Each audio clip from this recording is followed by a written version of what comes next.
evening, everyone, and apologies for the slight delay in starting time at this International Women's Day special edition of our Lightning Talks, hosted by WeCode at Northcoders. There are women in tech, but according to the State of JavaScript 2021 survey, which is the language that we teach on the course, only 4% of people who responded identified as women. So there's still way of a way to go. Tonight we are going to celebrate some of the women in tech, be it pioneers or our own family members, and have a look at experiences that affect women in tech and how we can share those experiences to make the space better for everyone. So let's take it away to our first presenter. Give it up for Lee. Thank you. Well, so I'm going to start us off, first of all, my name is Lee, as Sarah just said, so I'm going to start us off with a historical talk with Grace Murray Hopper, also known as Amazing Grace, due to the enormous amount of great things that she did. There we go.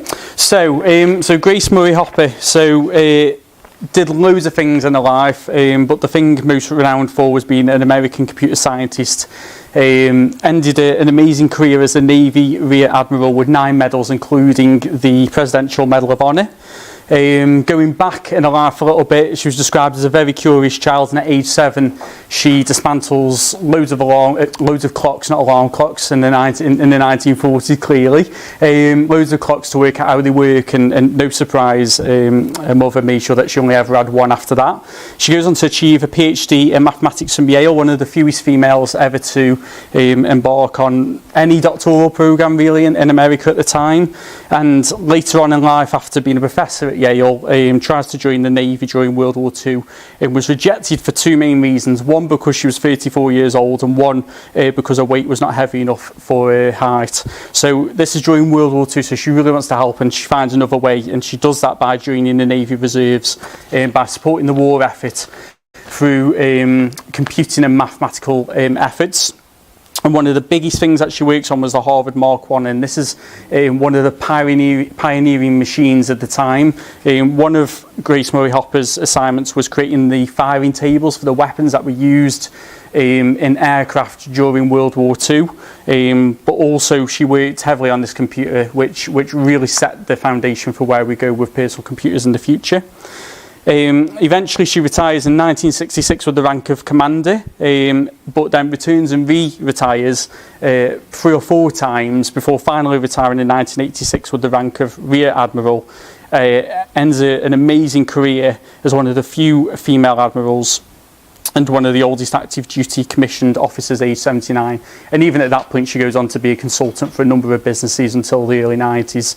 So there's loads of things I could talk to you about with Grace Murray Hopper. I'm going to talk to you about 3 main achievements that she contributed to the computing world, and certainly things that we recognise today. So the first one is around compilers and programming. So programming in the early 1950s is predominantly done with machine code, binary, and loads of other complicated stuff. And she fundamentally believed that a programming language based on English was possible to make it easier for people to use. The primary driver for this is that she felt that mathematicians should get back to doing maths very quickly, and the longer that they spent doing machine code programming, the more it kept them away from the maths. She was determined to make computers accessible to many other people in the world. Probably not surprising for the time when she recommends the development of a new programming language that would use entirely English words. She is, as I quote here, she's told very quickly that she couldn't do this because computers did not understand English. Still, she persisted. It's much easier for most people to write an English statement than it is to use symbols. So I decided data processors ought to be able to write their programs in English, and the computers would translate them into machine code. For the next 3 years, it's just rejected and thrown out. that is absolutely not possible. And eventually in 1952, she goes to work for a company called Remington Band, which is a descendant of the Remington company that we know today. And they give her the go-ahead to go and create one of the first compilers at the time, which are now more commonly referred to as linkers and loaders. And what this first compiler called the A0 program is able to do is convert mathematical symbols into machine code. The A0 system converted the specification into machine code that could be fed into a computer a second time so that it could be read. So while the A0 program only converted mathematical symbols initially, it very much paved the way for being able to convert English words into machine code and began the age of developing programming languages, which led Grace Murray Hopper to the next achievement, which is COBOL.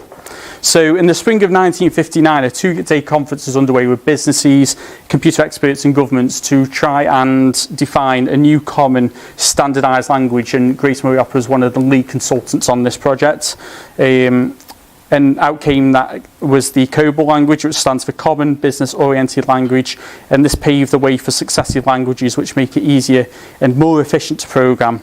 So the big thing with this language is it's one of the first ones to use English words and statements to create logic and flow. And again, it's driven by Hopper's fundamental belief that programming languages should be more English-like and easier for the programmer, and also so that the mathematicians could get back to doing mathematics. Hopper went on to lead the COBOL effort, leading the compiler work for COBOL and the validation of the software to standardise it. And through a very strong advocacy, the language led to widespread use throughout the 1960s through government, military and many business industries.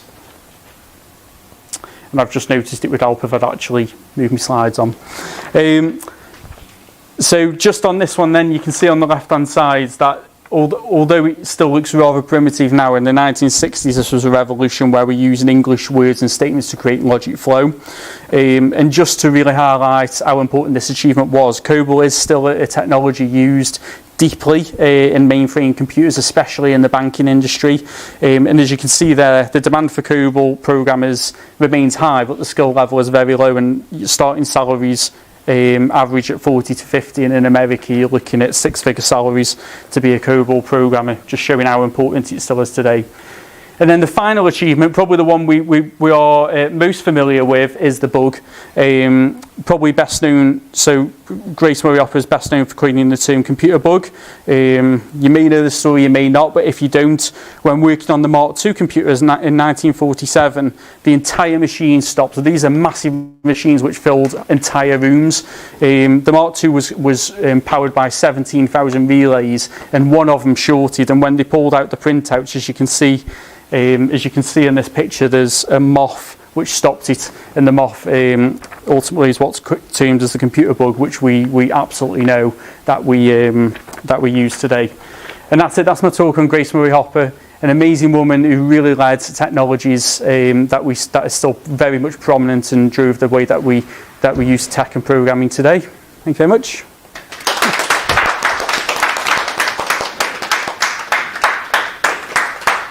Amazing. Thanks, Lee. Where did you first hear about Grace Murray Hopper?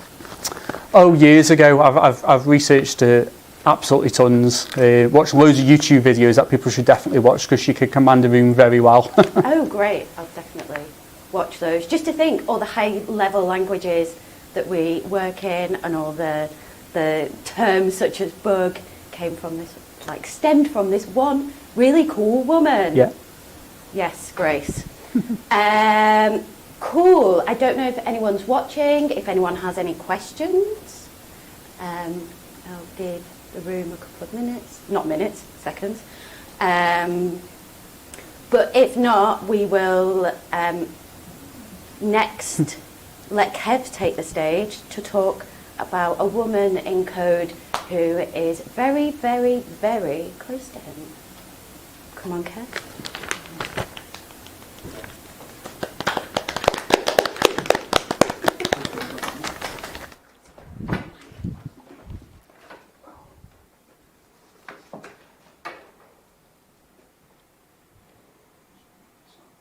Kev's just getting mic'd up. We won't be a second. Apologies.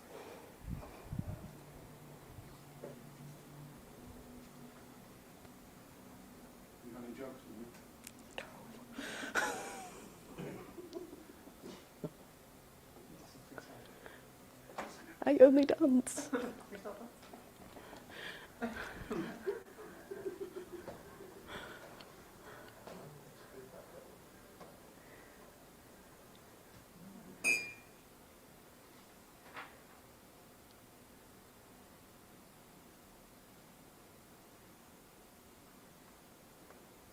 Sorry, we'll be there soon.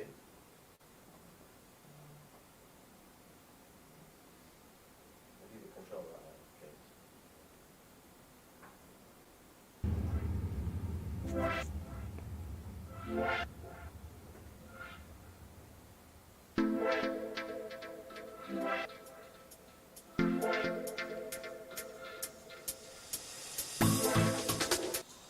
Have you got a presentation?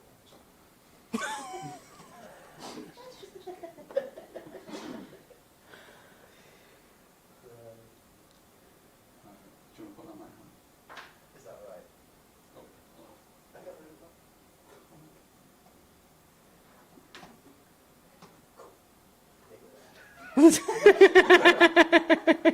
Hi. Honestly, I'm always really prepared. Look, you can tell how prepared I always am. Let's see if we can get this so it doesn't clash with my beard this time. How about there? Yay! Okay. So, hello. I'm going to just make sure I've got that there because that's controlling everything, my entire life. So yes, I'm here to talk about inspiring women in tech, although specifically hi, yeah, I'm here. One particular woman in tech that I want to talk about, a woman that is very close to my heart. My mum. Look, that's my mum, Pamela Morell. So this talk is going to be a very brief history of my mum's career with a few highlights. I have to start off, I suppose, at the very beginning. So my mum was born in the 1950s. Her father was a train driver. He actually was the fireman of the Flying Scotsman, but that's a story for another day. My grandma was managed the home with an iron fist and a frugal purse and a wicked sense of humour. My mum left school at 16. She had 3 O-levels and 2 CSEs, which I understand for the time is about par. It's about average. So she left with sort of a reasonable record from school. This is my mum just about the time she left school. So that's the late 60s there, and that's my grandma and granddad there as well. And it's a very old photo. So her early career, basically, she was pushed into technical college to do home economics. It was just, she said, essentially in those days, particularly women, I think, just went where they were pointed.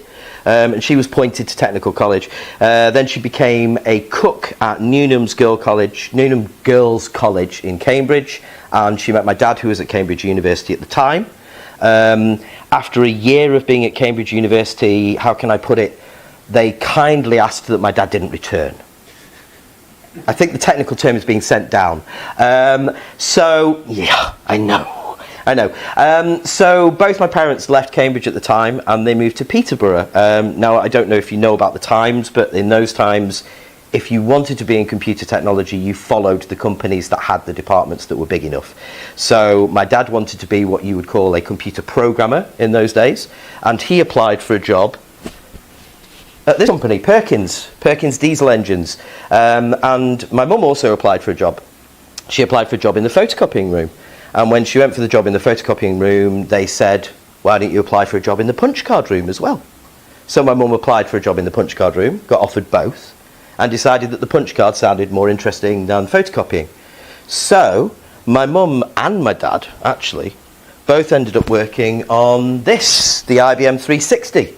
Now this is actually a 360 from probably about 1975, so this probably sort of is a little bit later than the version that my mum used.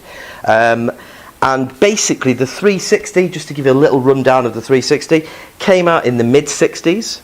It was popular for over a decade, and it had a whopping 8 kilobytes core memory. I know, they were drunk on the power they had in those days. It lived in an air-conditioned room. It had a 24/7 operator, and it was an entry on permission room. So you couldn't just walk in, you had to have prior permission to enter. Those kind of conditions. So what you have to imagine is you've got this big room like this here, and then in a completely separate building you'd have the punch card operators, and in another completely separate building you had the software developers, and all of these teams completely separate, all working together to make this one machine work. So this is the Univac. This is the machine that my mum actually used in those times. We think it is. It's the nearest picture we could find anyway. So a punch card operator. Essentially, a punch card operator's job was to input things like stock control, payrolls, literally turning punch cards into punch cards. So time cards turned into computer punch cards. And so the workflow of this 360 is a little bit strange. So the computer programmers, as they called them in those days, would program the machine, and then the machine expected to receive a punch card in a particular format. So it's expecting these holes to be put in a certain place. So there was two particular jobs that my mum had. This was job number one. She was particularly good at this, which is why she was so successful in the department. They had to configure these drums. And by configuring these drums, what it did was it meant that when you put the punch card into the Univac machine, it would come out in the correct format, and the format was all important. The programs had to receive the exact correct format of these holes. And this here is a punch card. And that's what they would be doing, and they'd essentially input it. And these punch cards could represent an item stock or a person's payroll for the month, and my mum would basically produce all of these. So she then at this point in her career had a little pit stop. I'm going to grab this and see if I can handle both at once. She had a little pit stop, cue embarrassing photos. Oh, mic again. And there was always going to be a mic issue, James, you know that. So cue embarrassing photos, take a deep breath. Kids, that's me there. Tiny little cute thing. It's the only time I was ever cute was back then. So yeah, my mum from sort of about 1970 to the very early 80s was rather occupied with us. So she took a little bit of a pit stop in her career. One more embarrassing photo. This one I'm particularly fond of, look. Look at him there. Oh, he's so cute, isn't he? I don't know what happened. Basically, my mum did continue to do sort of a little bit of temping work because she was particularly skilled with the punch card. She does assure me that somewhere she still has a punch card machine, but in trying to investigate for this talk, my mum actually came through the roof of her loft. Yeah, I know. So we insisted that we don't need to find the punch card operator. That was an interesting day, I have to say. So my mum did have a second part to her career. The first part to her career was, I guess, probably more interesting because of the technology. The second part was when she really flew in her career. So when she decided to go back to work, she got working for a very small software house called Softbro. The software house was basically 3 people. My mum was the administrator, so to an extent she kind of started off in the photocopying room again, all over again. But she ended up organically growing with the company, and she ended up operations director of a multinational software house. It just kind of happened. She woke up one day and she wasn't an administrator anymore, she was an ops director. And this is what she was working on, or rather what the company worked on. This is a System 34. So IBM System 34 now, totally drunk on power, 512 whole K on the CPU, unbelievable. So yeah, they started off with the System 34, and then they ended up moving up to the System 38, and then ending on the AS400, which is probably a model that people are a little bit more familiar with, maybe. Big old mainframe machines.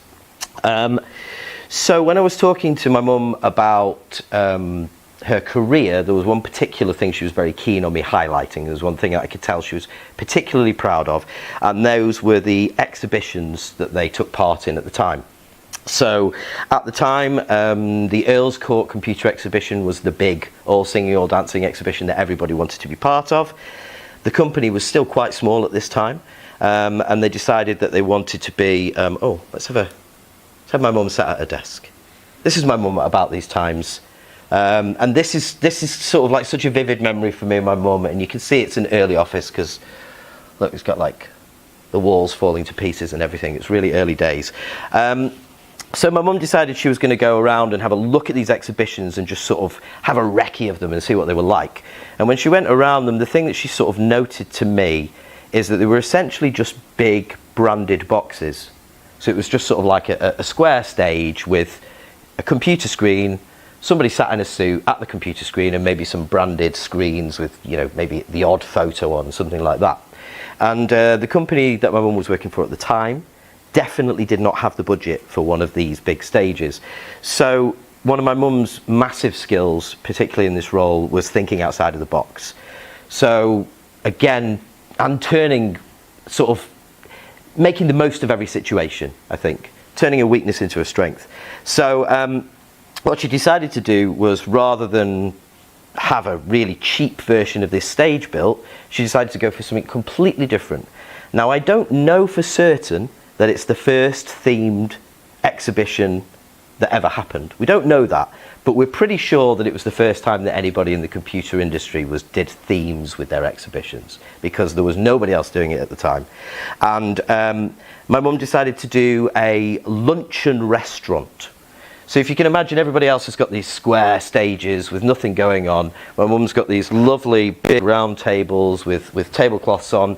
And I make it sound very fine. In all honesty, what they were doing is they were trading glasses of wine for business cards, which is, it's a great transaction, right? It was really easy. And it ended up actually being a lot more successful than they thought it could ever be. And they ended up being sort of one of the stars of the show, if you like, because everyone wanted to be part of this sort of exhibit in the middle of this exhibition, and everybody wanted a free glass of wine. So they decided that they would go all out for it the next year, and the next year they were going to really have a go. And my mum wanted to convey the perception of excellence. So she decided next year the theme is the Orient Express. And this Orient Express exhibition is definitely, when I show one of the photos I'll show you in a minute, it's the photo that I've seen the most pride in my mum in the work that she's done, because it was just so amazing, the work. I think we can have a look. We can have a look at them dressed up. So before I show any of these photos, you've got to imagine square boxes with just like branding on them. That's what everyone else was doing. This is what my mum looked like. So they're all dressed up in sort of like original outfits of the time. They all sort of look like they're out of an episode of Poirot or something like that. So my mum's awareness of public perception is really evident in putting this together.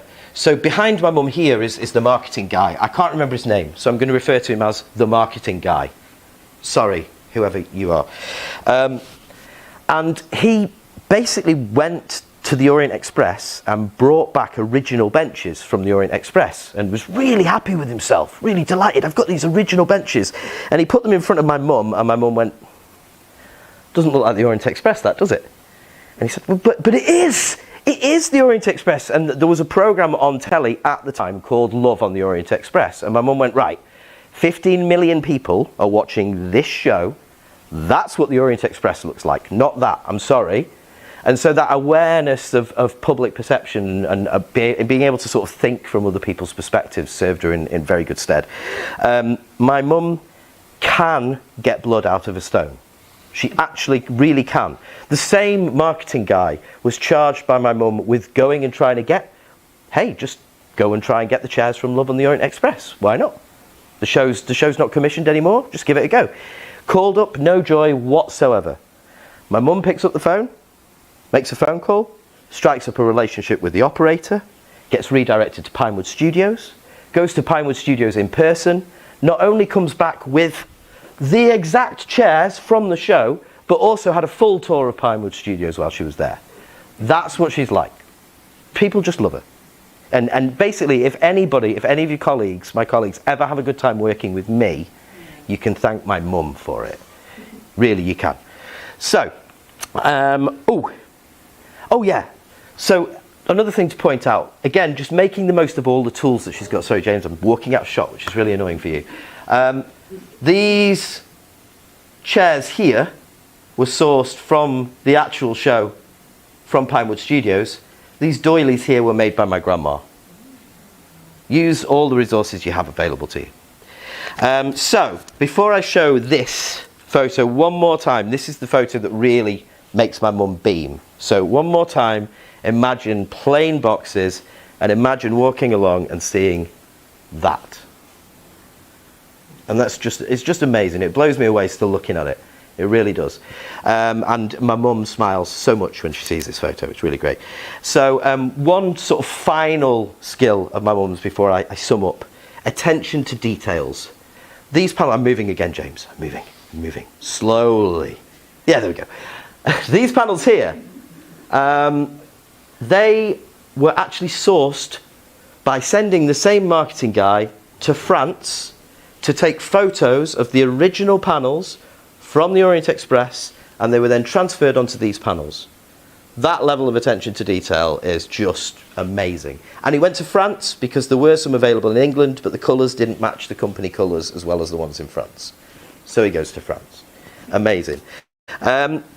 And basically, if you imagine anybody else on any of the other exhibitions was essentially going and standing next to a computer and maybe getting a glass of orange juice with somebody dressed in a suit, if you sat on my mum's Orient Express, you could expect wine, tea, coffee, fresh orange juice and freshly delivered canapes from a local supplier.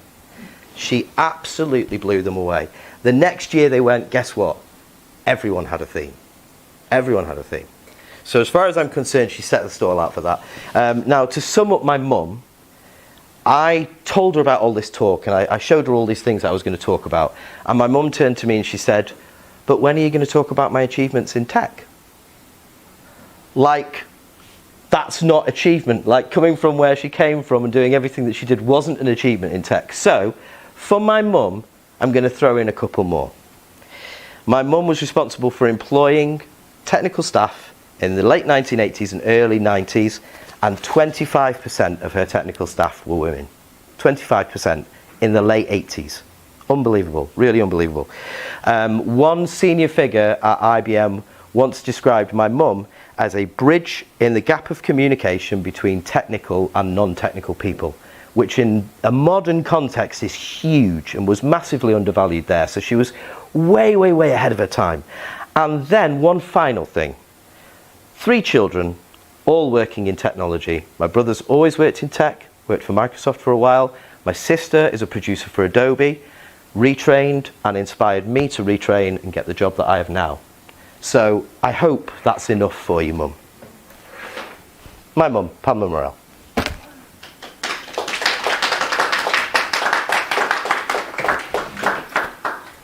Kev, Yeah. your mum's so cool. What happened? I know. Everybody loves my mum. Oh, I want to know. meet your mum. I wish they loved me as much as they love my mum. One thing I've got a bone to pick with. Go on. You said she just woke up one morning and was operations director. That doesn't happen. That doesn't happen. You can't say that. You can't diminish her success. That's how she describes it. Is she sort of like, that's how it felt to her. So she just sort of like started in this sort of role as an administrator, and then the company grew around her, and then all of a sudden she felt like she'd woken up into this role. Well, But yeah, you're right. You're right. You shouldn't have said Yeah, it. you're right. It just goes to show how... I'm getting blinded, sorry. Oh, okay. It just goes to show how important it is to have people of all different varieties at the top of companies, because you get so many more ideas, you get so many more insights, you get so many different skill sets. It's very important. Got loads of awesomes. Oh, thanks. Does anyone have any question for Kev about Kev's mum? When is she coming into the office? Yeah, when is she coming into the office? She will literally come in any time you ask. She will do, and she'll bring the dog if you want. She'll bring Scarlett the dog as well, which I know would be very popular in the office. What seems to be becoming apparent is how, even though the tech industry has expanded, how narrow the sector for women in tech still is, and how people like your mum bridged it, but how there's still so so much further to go.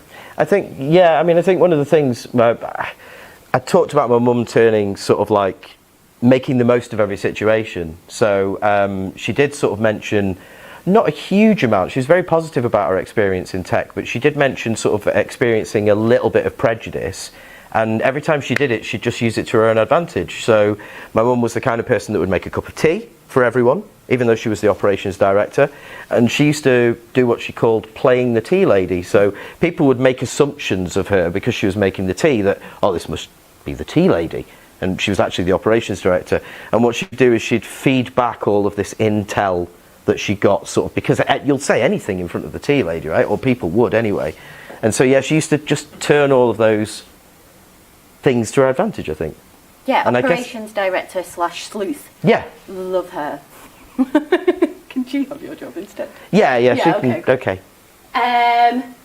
Philippa wants to know, is she okay after her fall through the roof? She's fine.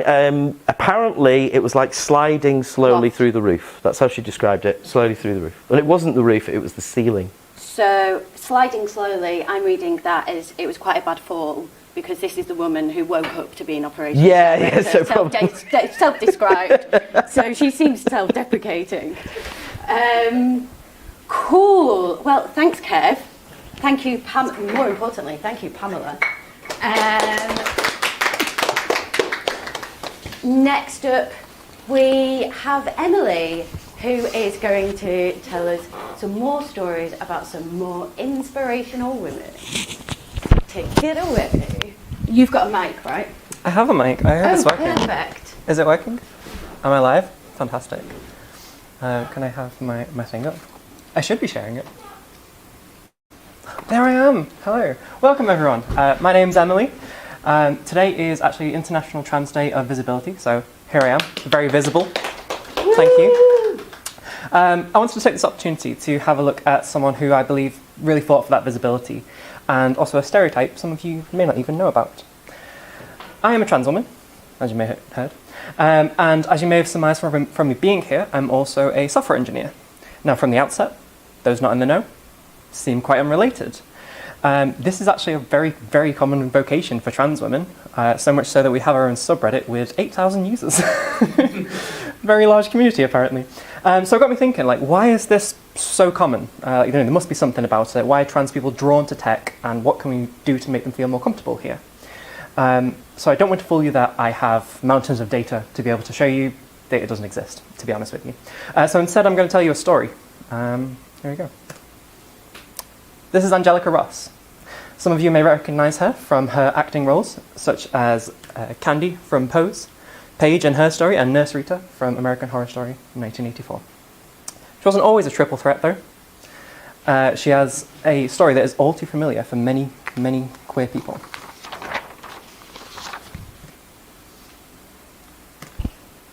There we go. Angelica grew up in Kenosha, Wisconsin in the United States, and at an early age she began exhibiting a very overtly feminine behaviour. And at the age of 17, pre-transition, she came out to her mother as gay. Her mother completely rejected her, and Angelica fell into a deep depression, coming close to ending her life after a failed overdose. After graduating high school, she signed up for the US Navy, and after 6 months she was discharged through the military's don't ask, don't tell policy. What actually happened was that she was hung from a third-story window by her legs until she admitted aloud that she was gay. After fearing for her life, she reported what had happened to her officer and was essentially told it was not worth the fight and to leave. However, to leave, she had to admit on record, on paper, that she was gay. And to this day, she is still fighting for her military benefits due to this dismissal. After this, she moved in with a friend, Tracy Ross, who introduced her to the world of drag, and also she took her last name. She helped her through transition and into a job as a waitress. And through her 6 years as a waitress, she was dead-named, harassed, bullied, assaulted, mostly by her colleagues. And when she fought back, it resulted in her being removed from her job for essentially defending herself.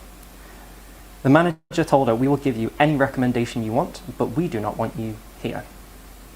So Angelica had essentially been shunned, discarded and ostracized from every space she had ever been in. Every place that was supposed to provide comfort and community had pushed her away until she was confronted with a path that is all too common for trans women. Angelica was introduced to a fellow trans woman who told her how she was making incredible money running her own adult website. Now, sex work is often a career path that many trans and queer people find themselves in. In a society that often validates queer people's identities, sex work is an area that you can often feel empowered in. It's an area where you're treated as the way you're marketed.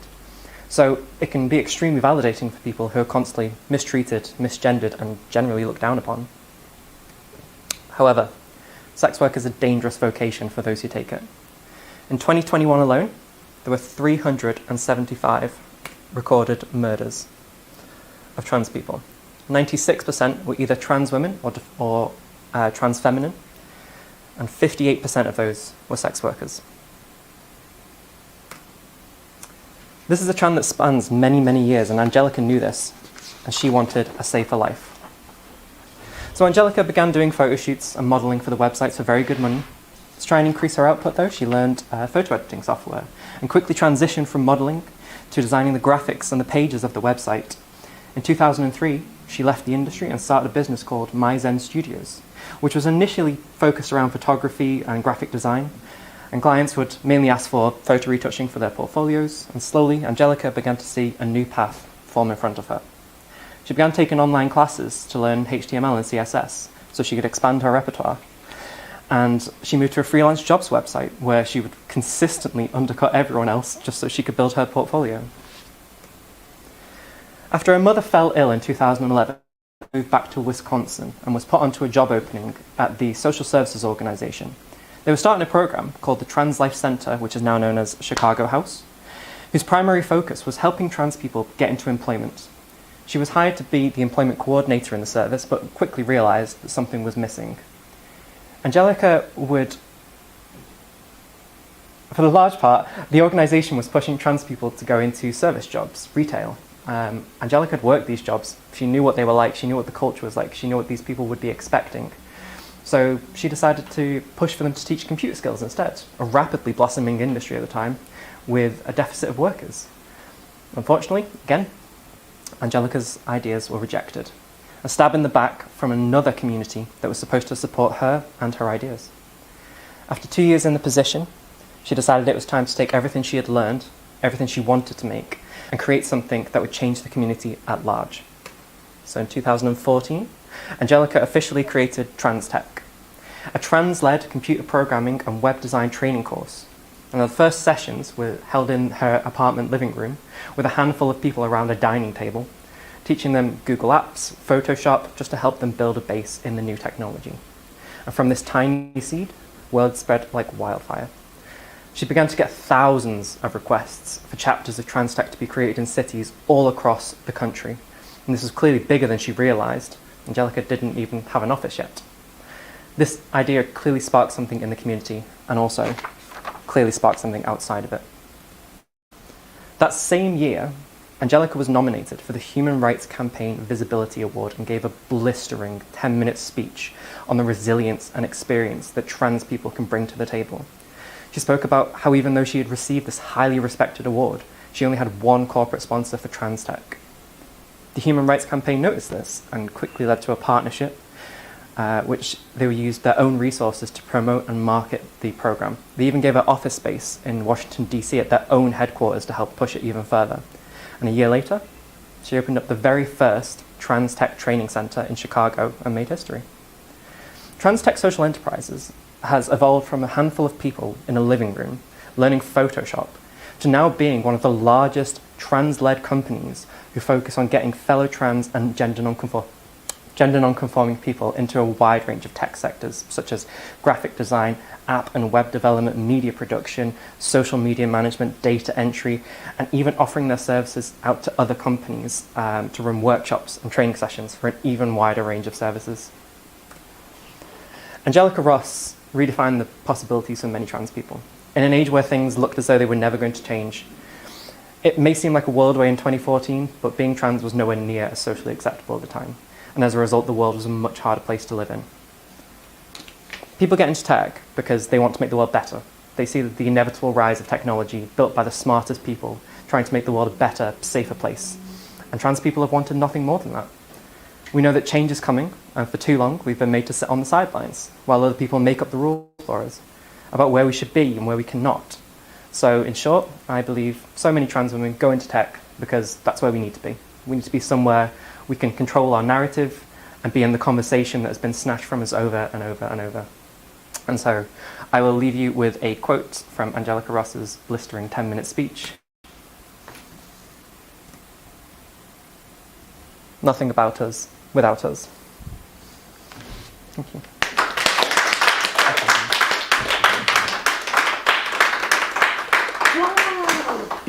What a woman! Can you say anything she can't do? Oh, she's stunning as well. Yeah, I know. I just wow. Cool. Go. Has anyone got any? I was just blown away. Anyone got any questions? That's fine or not.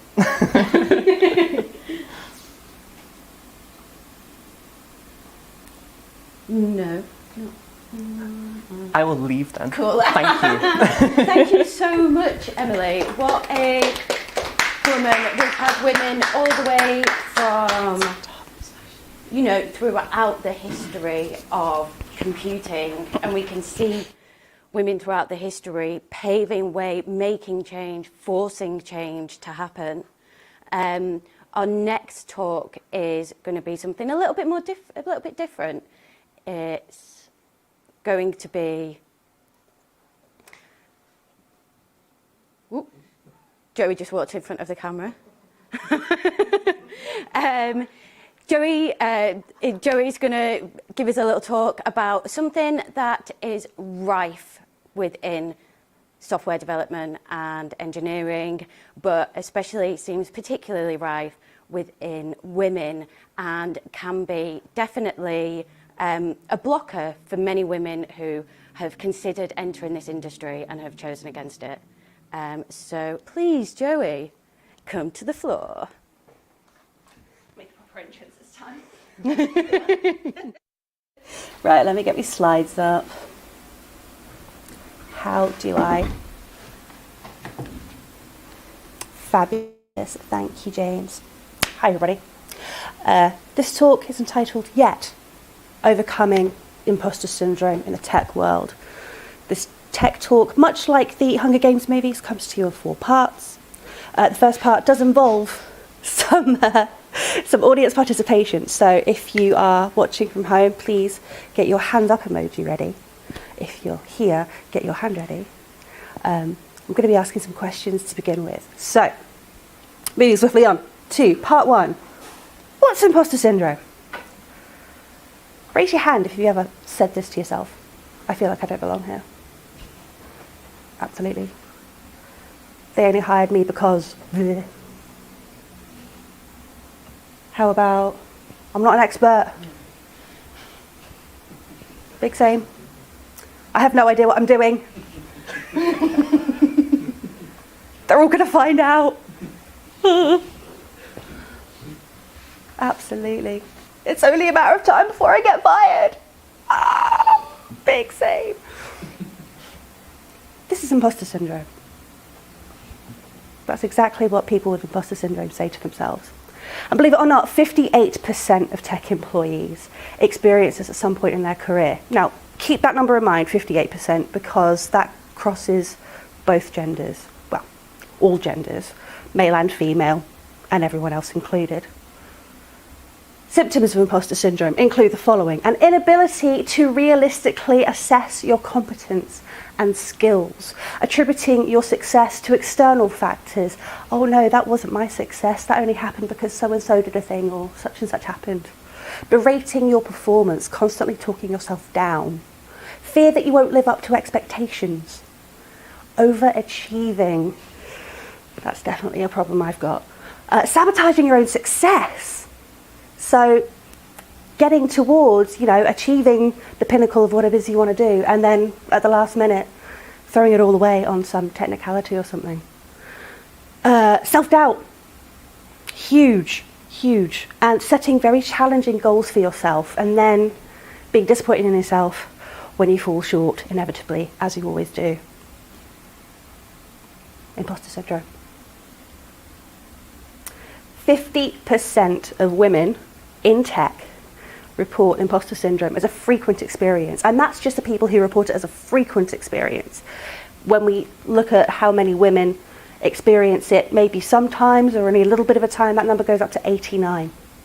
89% of women experience imposter syndrome that work in the tech industry. Compare that to 39% of men. It's a bit of a gap. A little bit of a gap. I wonder why that is. Fun fact, imposter syndrome was first described in 1978 as the imposter phenomenon and was thought to be female specific. They only thought it happened to women. Of course, nowadays we know better, but that says something, doesn't it? The fact that when this was first thought of and researched and looked into, it was only thought to apply to women. Interesting. So, what causes imposter syndrome? Why do we have to deal with it? Here's some statistics for you. Percentages of female tech employees at these massive tech companies. Microsoft, 20% of their workforce is female. Apple, slightly better, 29, getting on towards a third, I suppose. Google, 21, pretty much on par with Microsoft. So 1 in 5 people that work at Google and Microsoft are female. Interesting. Interesting. Got a quote here from Emily Hope. We're more likely to experience imposter syndrome if we don't see many examples of people who look like us or share our background who are clearly succeeding in our field. We don't see ourselves. That's why we're experiencing so much of this imposter syndrome. We don't see ourselves in these successful positions. We don't see other women rising up through the ranks to become great leaders in tech. 48% of women in STEM jobs report discrimination in the recruitment process. So that means all these women have been either looked over or passed over simply because they're female. That's ridiculous. Absolutely ridiculous. 66% of women in tech report that they don't see a clear path forward in their careers at their current companies. They have nobody to look up to. There's no footsteps in which to follow. We're not seeing ourselves in these roles being successful. Oops, I've gone backwards. This is the message that we're getting. We're being told that we don't belong here. We're being told that there's no path forward for us. We're not being told it in words, we're being told it in actions, we're being told it in things that we experience every single day. No wonder we're all suffering from imposter syndrome. 89% of women. Ugh. So, chapter 3, in praise of growth. How do we move out of this? I want to tell you about one of my favourite people in the world, Carol Dweck. I started researching about this lady when I was in my previous career as a primary school teacher, for my sins. She's brilliant. She is a psychologist at Stanford and she's done some remarkable work looking into sort of child development and how child psychology can play a part in, growing up and what have you. So in 1993, she did a study with 412 students, all sort of between the ages of 10 and 12, so in our terms that's sort of year 5, year 6. She took 412 of these children and she gave each of these students a series of math problems that were just like a little bit outside their ability, just like a little bit too hard for them to solve.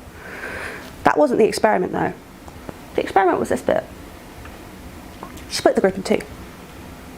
When the children were given their scores, half of them were told, "You're so smart, you're really intelligent, well done." The other half were told, "You've worked really hard to solve this." So straight away there's a divide. Half are being praised for being intelligent and smart and clever, and the others are being praised for the effort that they've put in, for achieving these things through their own hard work. And that had a fundamental effect on what happened next. They were given more tests. And what happened was, the group that were praised for their intelligence did worse than the last time, whereas the effort group did better. The intelligent group reported that they didn't enjoy this, they didn't want to do this anymore. So it's not fun, we're not enjoying this. Whereas the effort group wanted to persist, they wanted to carry on, they wanted more problems. give me more challenge. Isn't that amazing? The intelligence group wanted information on how their peers performed. Doesn't that sound familiar to those of us who've been on the course, wanting to know how everybody else is doing on their projects? I've definitely heard some of that lately. The effort group chose tasks that would help them learn.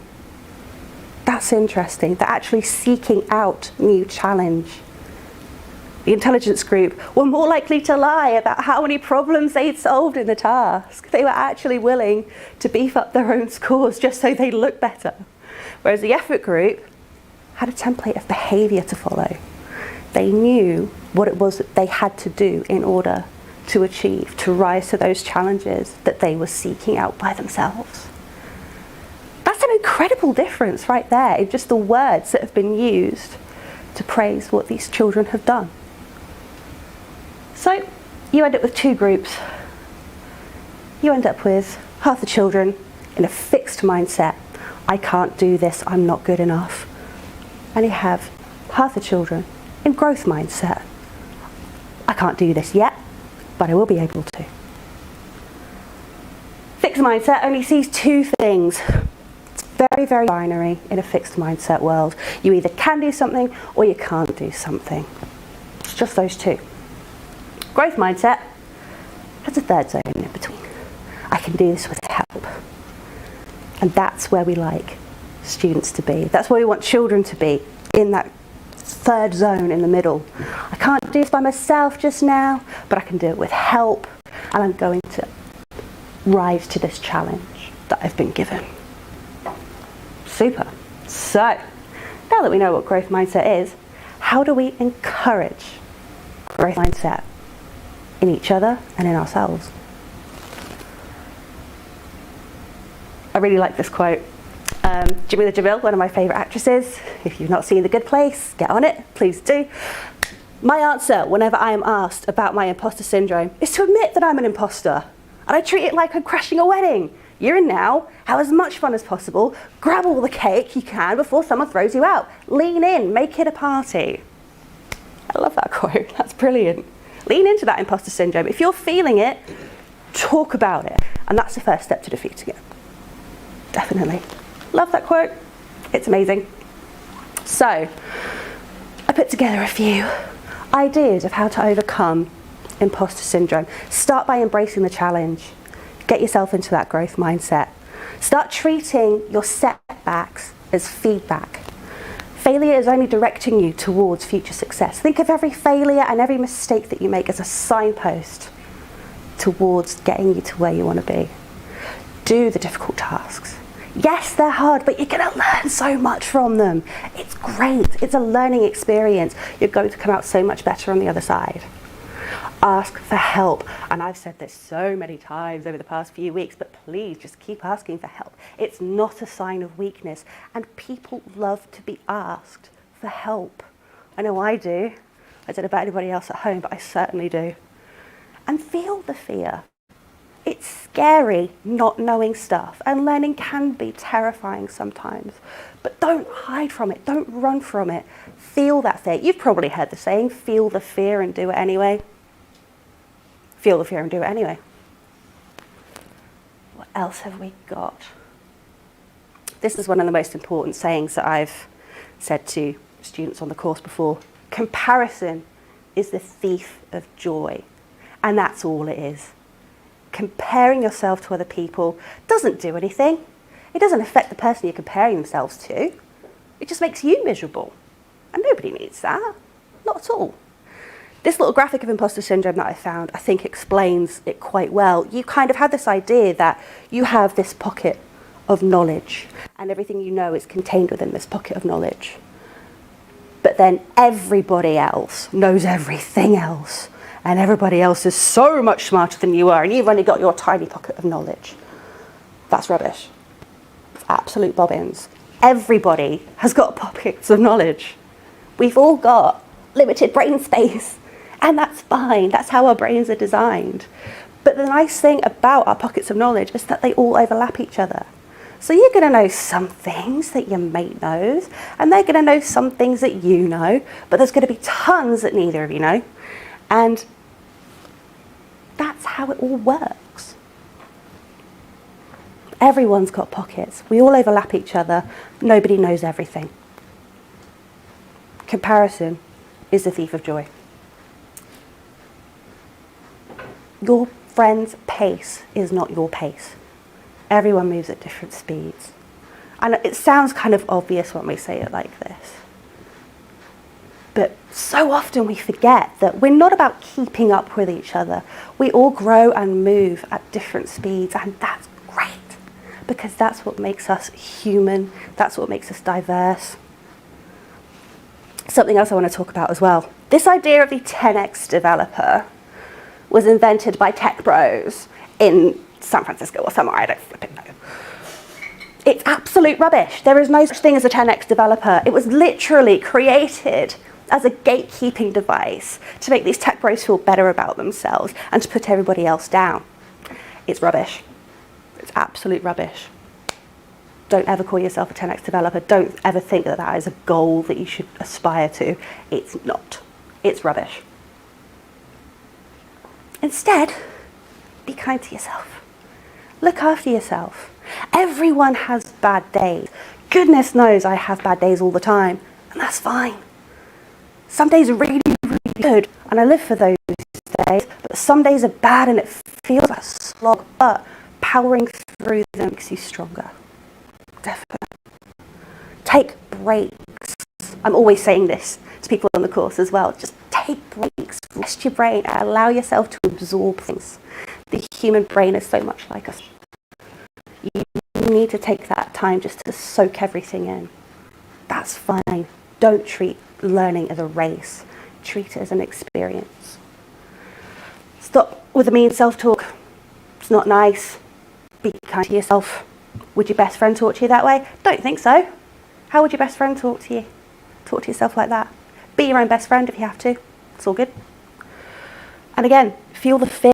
Don't hide from the scary stuff. Roll with it. Acknowledge that it's scary. It's fine. Let's move on. This one's really important. Like I was saying about all the bits of knowledge that we all have that overlap, share that knowledge. Somebody somewhere wants to know the stuff that you already know. And that's huge. Always, always take the opportunity to be someone's teacher if you can. And that's huge for breaking out of the imposter syndrome bubble. Do stuff like writing blog posts, giving talks, making videos, make a code pen. I love making code pens, they're great. Contribute to open source projects. Somebody somewhere wants the sort of code that you're able to write. It's amazing. Share the knowledge. But there is one thing, above all, that will break you out of the cycle of imposter syndrome, and that is to start using the word yet. Get it into your vocabulary. Start using it more often. Let's go back and revisit some of those sentences you were looking at earlier. Oh, wait, no. We've got a quote from Carol Druck first. If you get a failing grade, Carol says, you think I am nothing, I am nowhere. But if you get the grade not yet, you understand that you are on a learning curve. It gives you a path into the future. Yet is your path into the future. By saying, I can't do this yet, that tells you that one day you'll be able to say, I can do this. And that's huge. That's huge. Now, you know I love a good analogy. I'm going to bring it back to code for a minute. I always think of yet as being an asynchronous function.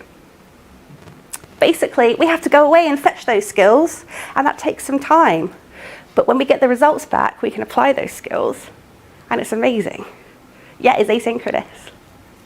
I always want to talk about asynchronous code. I'm doing it. These are the sentences that we looked at earlier. Stick a yet on the end of that. I don't feel like I belong here yet, but I know that I'm here because I'm needed and I'm wanted. Someone in the future will want to be here because they've seen me here. That's huge. Let's have a look at another one. I'm not an expert yet. I'm learning all the time, and in the meantime, I still have plenty to offer. You've got loads to offer. Let's hear about it. And then, I have no idea what I'm doing yet. Right now, I'm feeling nervous, but I can use that feeling to help me focus on the things that I need to learn to get me where I want to be in the future. I'm not there yet, but I will be. They're all going to find out just how talented and dedicated I can be. Not yet, but they will. Thank you very much.